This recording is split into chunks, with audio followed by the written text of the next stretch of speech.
Opening credits. Resonance, and Echo Trilogy novella. Written by Lindsey Sparks, writing as Lindsey Fairleigh. Narrated by Dana Day. Chapter 1. Push and Pull. "I'm almost ready," I called to Marcus from the tiny bathroom attached to our bedroom. The building the Council of Seven used as their headquarters in Florence was a stunning Renaissance palazzo, filled with all the high-ceilinged chambers, arches, gilding, and frescoes one could ask for. But the living quarters on its top 2 floors were definitely on the small side. And small living quarters, though exquisitely furnished, meant itty-bitty bathrooms. "Take your time, little Ivanov. The meeting with Sotheby's isn't for another 2 hours. Since Florence was one of the few Negere-heavy cities where Marcus didn't own a house, he'd decided it was the perfect time to meet with an agent to start shopping for our very first Lex and Marcus Ferenzi home.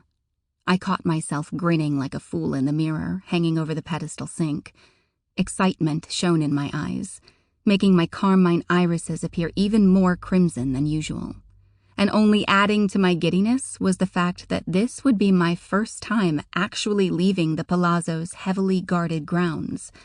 The gardens might have been just as wondrous as the palace itself, but they were surrounded by walls, and even though I was permitted to wander through them without any of my guards, I was still separated from the outside world.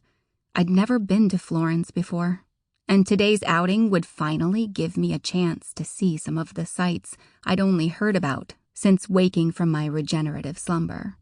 The Ponte Vecchio Bridge, the Duomo, and the other basilicas, the Fountain of Neptune. I was ridiculously eager and, as such, spending way too much time on my appearance. For whatever reason, primping tended to steady my nerves. Staring into the mirror once more, I finished my makeup with a dab of my favorite vanilla plum lip balm, then held my eyes wide and tried not to blink as I put in my plain old brown-colored contacts. I plucked the necklace hanging from one of the mirror's many flourishes and headed out to the bedroom. "Help, please?" I held the necklace out to Marcus, who was sitting on the foot of the bed in nothing but charcoal gray slacks and an unbuttoned white dress shirt.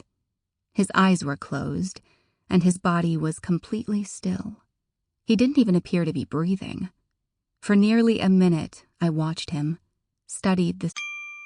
Sample complete. Ready to continue?